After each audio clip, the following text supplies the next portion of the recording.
I'm just going to the back of the thing to go up. This is like bedtime music. I know, right? Lullaby musics. Are we recording again? Yes. Hey guys, welcome back to Dust Gamers. We're playing SteamWorld Dig 2 on the Switch. On the Switch. Oh, I got my Switch Rubik's Cube. It's over there somewhere. It's guys, pretty. It feels like it feels really cheap, doesn't it? If you guys like what we're doing, like and subscribe, comment. But like they gave out little Switch Rubik's Cubes for Mario Kart 8 for Switch. Oh yeah. And I saw they were on sale at Target, so I was like, eh.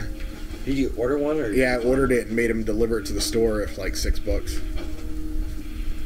And I got my message today because I ordered it when I ordered Metroid. That's how long it's been. It's like been like a week or so. I got my message. It was like, your order's for pickup at Target. I was like, neat. I guess I still kind of want the Rubik's Cube. So if it didn't have a Switch logo on one side of it, I'm not lying. That's the only reason I got it. I don't care about Mario Kart 8. So I started watching a new show. What'd you watch? The Orville. It's like a Star Trek type show, but it's never heard of it. It's Seth MacFarlane. So it's like a I know what you're talking about. It's amazing. Yeah, Seth MacFarlane Star Trek. Yeah, and I kind of hate his face. It kind of attacks some things you wouldn't quite expect it to. There was a episode where this couple is it's like, you know, like one of the weird alien, Star Trek alien type people. And they only have males. Like, their species all men. There's no females. Yeah. And they have a baby by laying an egg, and they have a female. Well, apparently there is females, but if someone's born a female, they have a surgery to make them male as a baby. That's disturbing. And there's a whole episode on it. And like, whether it's like right or wrong to do this. And it was like, yeah, crazy good. Like, they didn't pull any punches. There's really, a movie on Netflix right now where they, if you have more than one kid, the point of the movie, I don't want to give anything away. So is it like the Japan? No, it's not. It's actually got the girl from damn, what's that weird movie? I don't know. The girl with the dragon tattoo or whatever. Yeah. I'm not sure if it's the original girl or if it's the remake girl. I don't remember, but I just know she's in the girl with the dragon tattoo. It might be the original girl, like the one from the. Is it Swedish? I mean, it's a weird movie, but she plays 7 twins in a world where. Oh yeah, is that a Netflix movie? Yes. Oh, okay, yeah. It's in a world where you're not allowed to have siblings.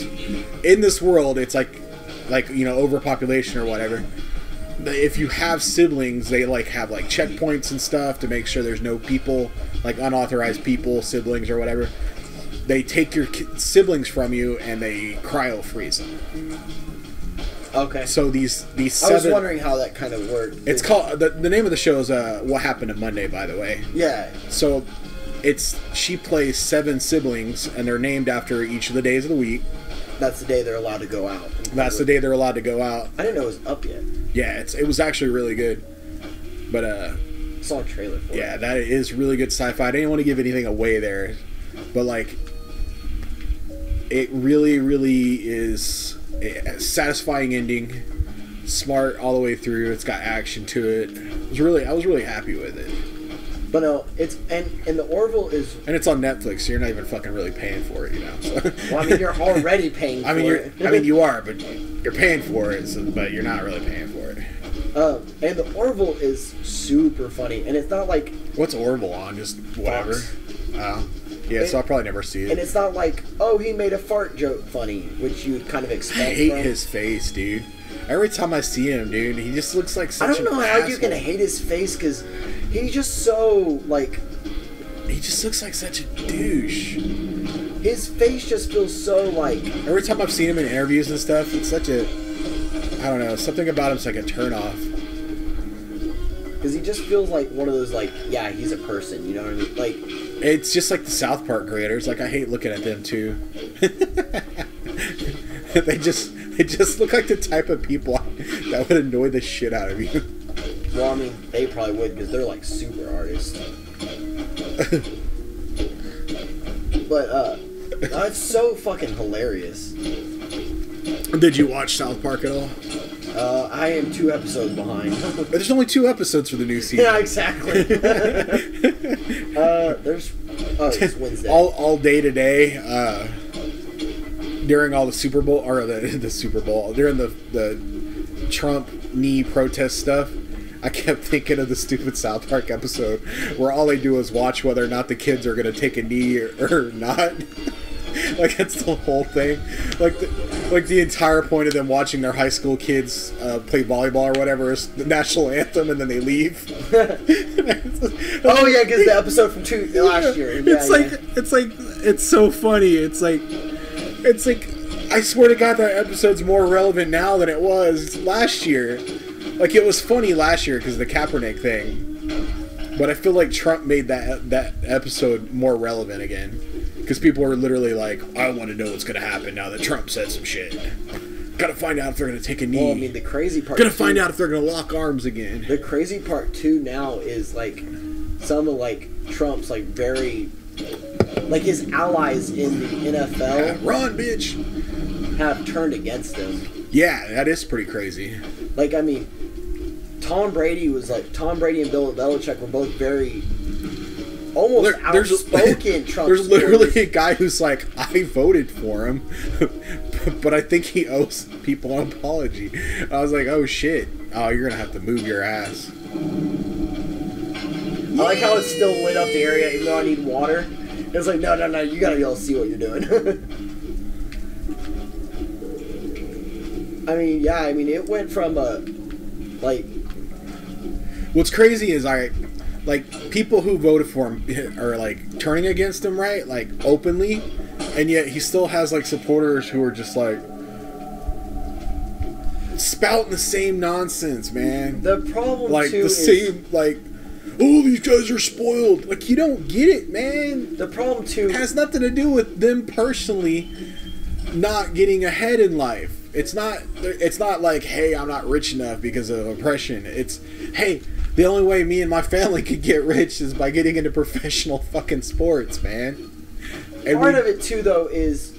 I gotta say, though, with the knee thing, is there's just some people that are not going to take you serious by doing that. Well, period. People are going to feel uncomfortable, but they're going to have to. That's the point. It's a protest. Right. It's not supposed to I'm not disagreeing. That's not supposed to make everybody feel happy. And I don't think everybody has to feel happy about it. I honestly don't care if people are upset about it, then good. Like, that's so sorry for you. Like, I'm not disagreeing, but I'm just saying it's just one of those where that's just how it is with protest. I just the stuff that bugs me is more the hypocrisy type stuff where it's like, you know, like, these guys have a right to do it, but these guys need to be fired, you know? It's like, what? Are you kidding me? I mean, your president shouldn't be telling anybody to fire their employees for speaking out against injustice. Like, right, no, I agree with that. Shouldn't be doing it. All I was saying is that to a certain point, no matter... Well, technically, nobody in the government should be telling any company to fire their employees. Unless it's treason. Well, that's how it becomes... That's where fascism comes from. Well, I mean... The government interference with, you know, political views. You're not supposed to suppress freedom of speech like that. Right. That's all it is. It's to the suppression. party that's like the freedom of speech party. Right. I mean, that is it's freedom of speech suppression. It's just all it is. They want these people to shut up. It's like, don't protest loud, don't protest quiet. Actually, it was Brady that had that good quote today where he quoted Martin Luther King about that. It was like, if you suppress the peaceful protest. John F. Kennedy. Was it John F. Kennedy? I Yep. thought that was totally Martin Luther King. Nope, John F. Kennedy. If you suppress the peaceful protest, it turns to violence. Yeah. I was surprised too when I heard it was John F. Kennedy. That was Brady, though, I think that. Yeah, Tom Brady. I thought you were saying Brady at first. That put it on Twitter.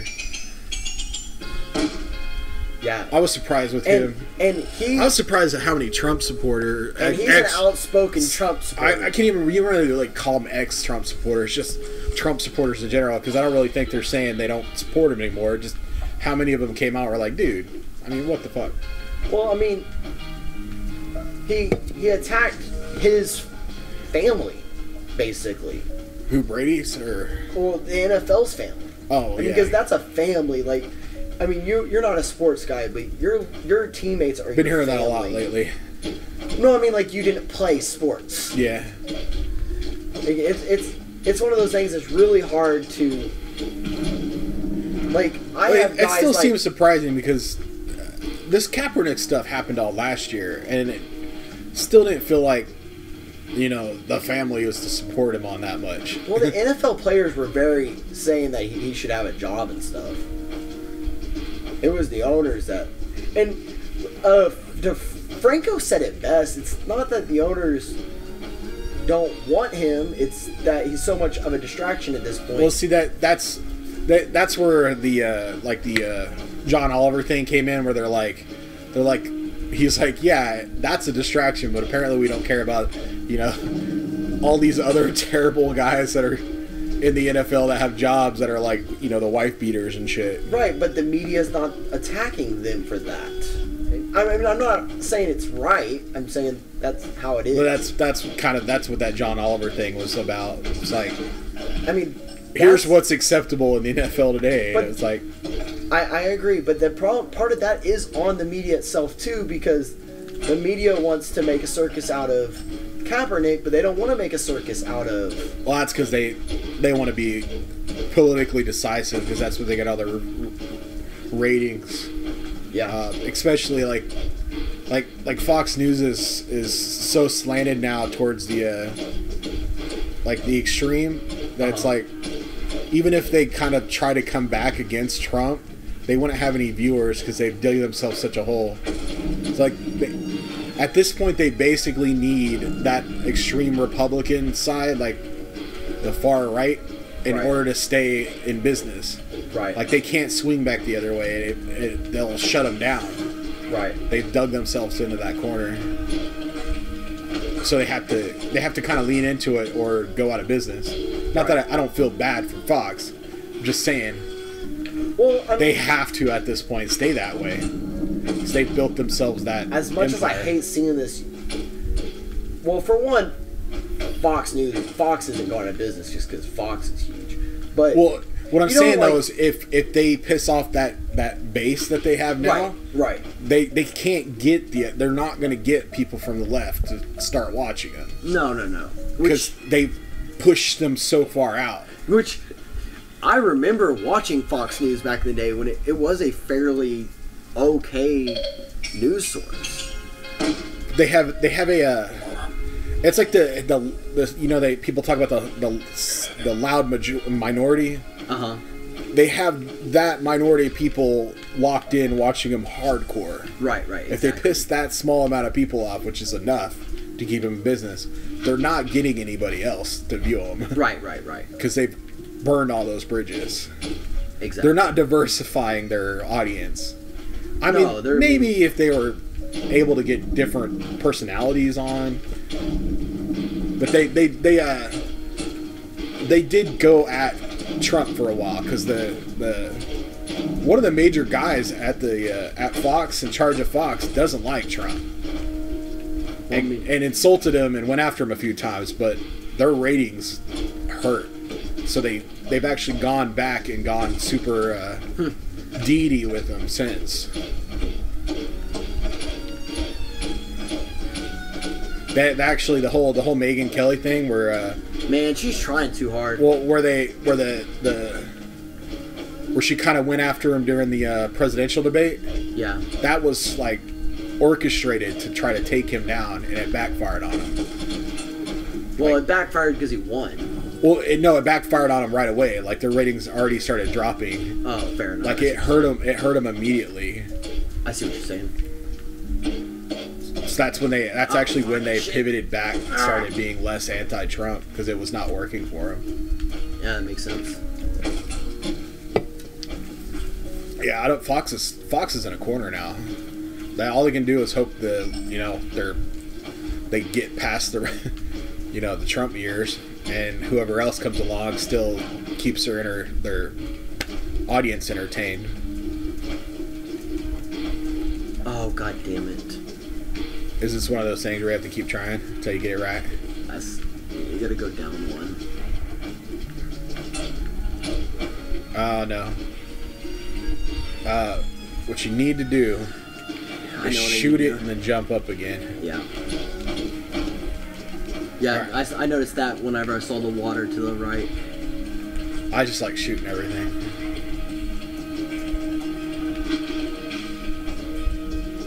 I figured out the name of that breakdancing game. Did you see that post? No. Can you shoot down?